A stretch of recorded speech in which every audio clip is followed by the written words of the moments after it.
So I'm going to try my best to explain why I think Kaneki was turned into dragon by Furuta in this week's chapter of Tokyo Ghoul Re. In the past 2 hours that the chapter's been released, this is probably the best I could get in terms of a theory. I actually think it's quite solid. As usual, I haven't fully connected all the dots, but that's to be expected with my theories because we ain't gonna go there. But either way, I can't connect every single dot to ever exist in the story. I'm not Ishida, right? But a lot of this stuff has solid evidence behind it as well as solid backing. I feel like the key we needed to figure all this out is this week's chapter. So I hope you guys can stay with me because it's gonna get complex and we're gonna travel through the entirety of the Tokyo Ghoul universe. So sit back, relax, and let's get this journey on the go. So before I start anything, before I get into this Carnegie Dragon situation, I have to first give you guys context. Where is this coming from? Why does Dragon exist? What's the go? For this to be somewhat comprehensible, I've got to take you all the way back to where we first find out about the V organization and the Washu family, which is in the mid 1700s, I believe. Maybe late 1700s, I'm not entirely sure, but this is the oldest instances of ghouls that we find out about. The oldest ghouls to ever exist only date back to like the 1700s. Now, it could go even further, and maybe that has been told, but I can't remember. I'm not entirely sure. But, what's important in that time period is the V organization, as well as the Washu family, right? So, as you all know, the Washu family, Furutas from the Washu family, has stemmed from the 1700s all the way to this current point, as well as the V organization has stemmed from the 1700s to this current point. Now, the funny thing about the V organization is that they are ghouls, born and bred, basically, and so is the Washu family. Now, the interesting thing about both V and the Washu family back in the 1700s is that they created an organization to counter and try and kill one ghoul. They created an organization together, the Washu and the V organization, known as the CCG, and they created this organization to try and capture and kill a ghoul that we know as the original One-Eyed King. Now, from what we know, the original One-Eyed King was never captured nor killed. He retreated underground to never be found until, as of recently, theoretically, the journey of Ayato going underground to look for the original One-Eyed King. But he came across something very interesting. He came across a city where it was rumored that the remnants of that time era, the era of the original One-Eyed King, remained. But he came across children that were living in this city that was absolutely destroyed. Now, they mentioned a ghoul that would eat them constantly. They would just no mercy whatsoever and just completely obliterate and eat everything in its path. And they called it the Naga Serpent. Now, what's interesting about the Naga Serpent, now that we have a bit of context with Dragon and Furuta and everything, it's most likely that the Naga Serpent that we see in 10, 20 odd chapters back with Ayato in that underground city is actually the original One-Eyed King. A lot of people thought it was a tumor or something else entirely, but now it kind of makes sense. So where we are right now is we have the original One-Eyed King that's lived for about 180, 200 odd years, depending, more or less. I don't really fucking know. And he is this massive construct of what seems to be the effects of cannibalizing on other ghouls. Mass cannibalize on that amount of RC cells to produce such a massive fuck-off being. Like, this thing is massive. It's the size of a fucking town, really. And it just goes underground and obliterates everything. And it's known as the Naga Serpent, now theoretically known as the original One-Eyed King. Now, how does this connect with modern times? How does this connect with Kaneki and Furuta and everything happening now? When the Washu and the V organization created the CCG back in the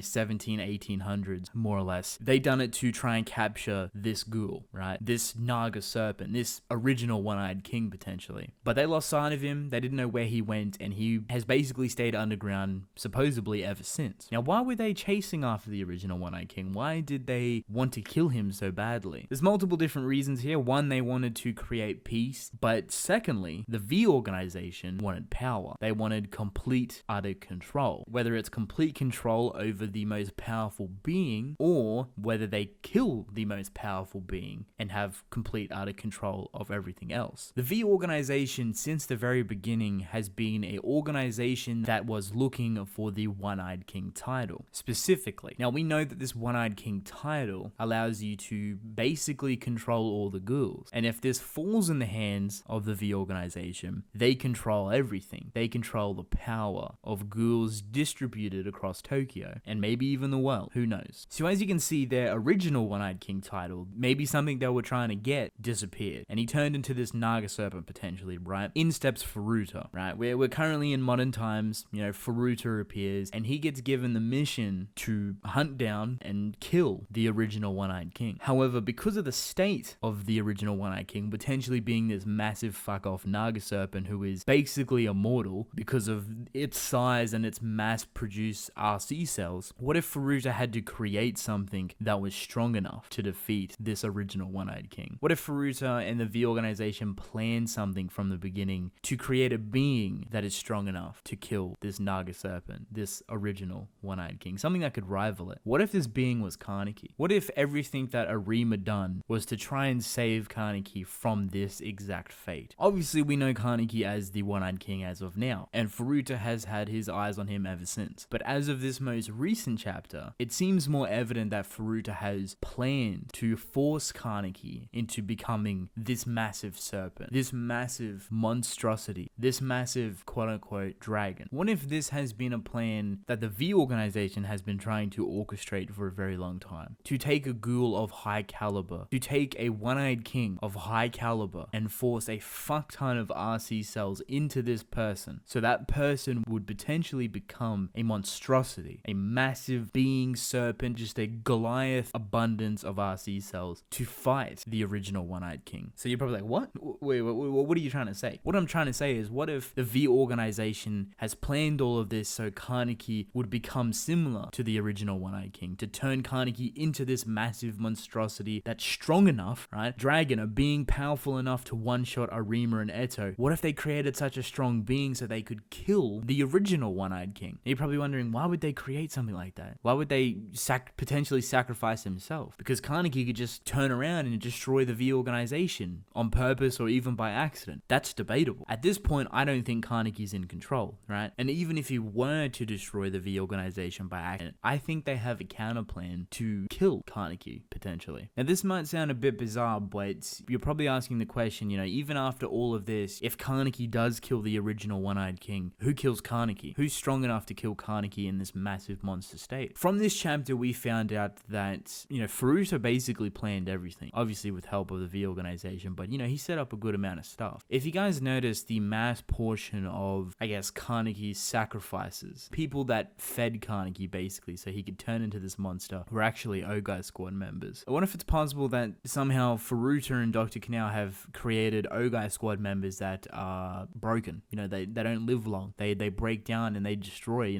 just dysfunctional, basically. What if all of these Ogai Squad members forming inside of Kaneki is actually one big broken mess? And soon, it will all come crumbling down, like a poison, basically. Something that would kill him from the inside, from consuming all of these dysfunctional, potentially broken Ogai Squad members. And Furuta has created these members just for that fact, just for that purpose, to feed Kaneki. I feel like something like this would be phenomenal. Once Kaneki kills the original One-Eyed King, the Ogai Squad that he ingested basically ends up killing him. Or you can have this massive encounter with Kaneki and Furuta having a massive battle once again, as well as Hide and the CCG coming back into the picture. Now, to kind of end off everything, to kind of tie off and bring everything full circle, why does the V organization want the One-Eyed King title once again? Power. They want to control everything. They want to be on top, is kind of the only thing I can think of. If they get rid of the original One-Eyed King, as well as the current One-Eyed King, in hindsight, Furuta potentially gets the title, or the V organization gets the title. In the most recent chapter, Furuta did end up getting sliced in half and potentially eaten by Kaneki, which hasn't been confirmed, but who knows, right? But at the end of the day, if both of these beings die, the V organization wins either way, and they're in control. They'll hand off the title to someone else. Who knows? I don't know, but that's basically it. The V organization want the One-Eyed King title. They never killed the original One-Eyed King. He turned into a massive fuck-off Naga Serpent, this massive conglomerate of RC cells, basically. So in the future, they find the concurrent One-Eyed King, the newest One-Eyed King, basically. For some reason, there was never any evidence of any other kings, One-Eyed Kings, before Kaneki, right? Supposedly, they've been mentioned, but we never get any evidence of it.